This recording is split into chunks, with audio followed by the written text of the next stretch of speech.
What is up guys, Wraec is here with a new video, and today we want to talk about Shakir because he is back in the meta. Shakir, really kind of an interesting hero, Mauler faction, which made him very good. Also at the start of the season I saw him in some teams there, and really though a bit of a hero we mostly saw in PvP. Now he makes his appearance in PvE, in Dream Realm, against Skyclops and against the Wolf Boss. So fairly interesting. You can see the formation here already, new top formation, and it has taken over a bit.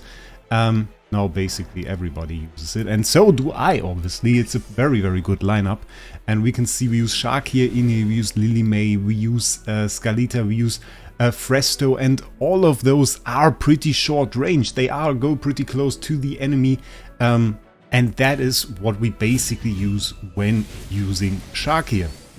You can see Shakir is a melee hero and then goes into his wolf form, and keep attention or pay attention to this circle on the ground.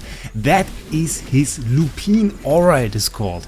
And the reason this is very cool is because we gain buffs through that. Not only does he gain buffs, but he also gives some to the allies, and through his Mythic Plus upgrade that gets a nice little enhancement. Also, one thing to note, his ult is a bit of a special ult.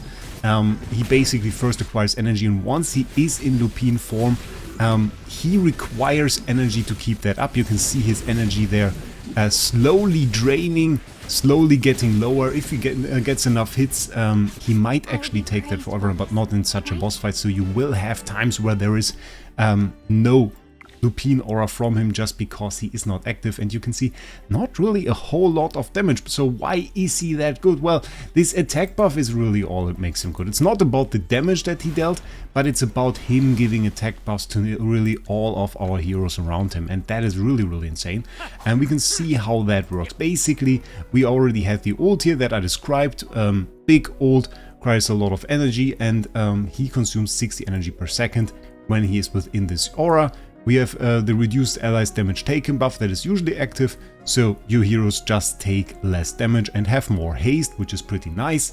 And then the question is, why do we get an attack buff? Well, the thing is, in his Mythic Plus, Shakir can ask his ultimate once his energy exceeds 800, which is later even reduced to 700.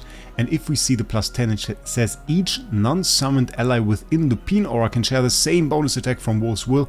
Well, there wasn't really anything in here in terms of attack buffs, but that's also not Wolf's Will. This is Wolf's Will. He gains range death, becomes unaffected against life drain, and each non-summoned ally within Lupine Aura will also grant him 5 plus 1% attack, which is later 7.5 plus 1% attack. And now with the Mythic Plus upgrade at plus 10, he also buffs his allies. So not only does he gain a huge attack buff, every single one of his allies will also get that attack buff, which is pretty cool. And a very nice upgrade actually. So what I then did, I tried out different charms, we tried out different combinations, and ended up not choosing the recommended charms really, because, well, the recommended charms for this guy are actually ultimate power. So both of those are ultimate power. We see this one, energy on hit, ultimate strength, and HP ultimate strength. I went for haste skill power. Ideally, I would have loved to go for ultimate power skill, ultimate strength skill power, but sadly, for his class, that just doesn't exist, so this is not a thing. So we really have the choice between two charms, either this one, which is haste skill power, or we go for this one, which is attack skill power. I went for haste skill power, mostly. I didn't have it on this slot, but this is what I went for. I would probably recommend haste skill power, just so we might achieve a bit of a better uptime of Lupine Aura through quicker attacks. Might be a bit of a better thing. We use him as a support here after all. His charms are not geared towards that. They are not geared towards being a support. They are geared towards being a main hero, and we can keep an eye out for him now, maybe in this fight once again. He rushes to the enemy pretty fast, builds up his energy, and once he goes into this wolf mode, it is pretty fast, honestly. It's pretty fast till he enters that the first time, and you want to place him really up front so that the boss targets him He gets a little bit of energy every now and then, which is pretty nice.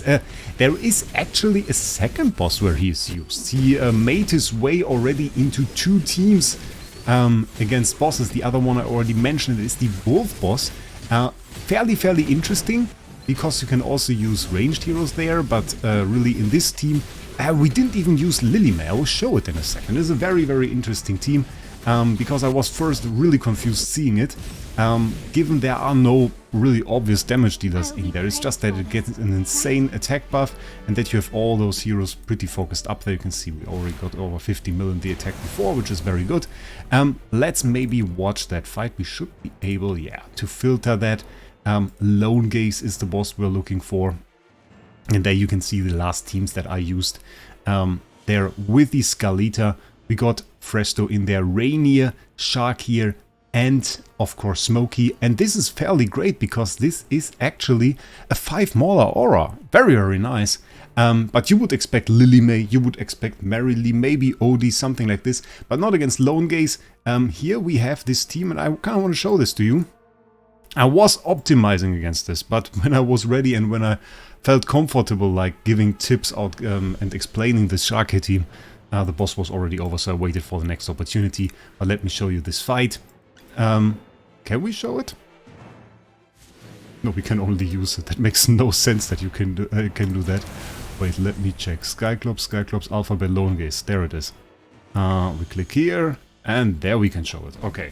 I don't know where you can use the team from this boss against the other bosses. A little bit weird. But this is really the good thing. You got, when the boss jumps to the middle, you got all the heroes in the aura just because he's that focused.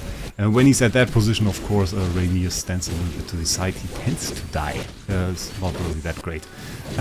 But here we got a nice little focus. Everyone in there. We got all the Frestos in there, we got Skalita in there, we even got Smokey in there, so works out really well. And yeah, the skill power charms gave me in this fight I think about 2 to 3 million damage. That was really the change to it. I first had the ultimate power charms, but with these skill power charms it was 2 to 3 million damage. So pretty great, actually, pretty great. So just wanted to let you know that this team exists. It is a bit expensive, of course, in the sense that we need to get plus 10 on our Shakir. And I mean, not everybody just has some temporal essence lying around to do that.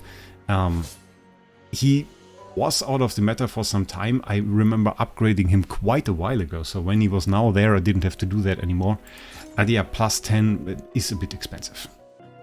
And if you're not wondering whether or not you can afford going to maybe from plus 5 to plus 10 on Shakir, it costs you 75 temporal essence. So this is what you would need to do that, from plus 5 to plus 10, 75 temporal essence. Not exactly cheap, but if you are a top scorer in Dream Realm, you might really want to go for it, because as it stands, he will be there for probably the rest of the season. I don't reckon that the next hero will change anything about that. And then maybe next season we'll see him again. Don't know about that, but we'll see. It will be pretty cool. With that, I wish you guys a great day. Tell me if this improved your scores in Dream Realm, that would be nice to know. And we'll see us in the next one.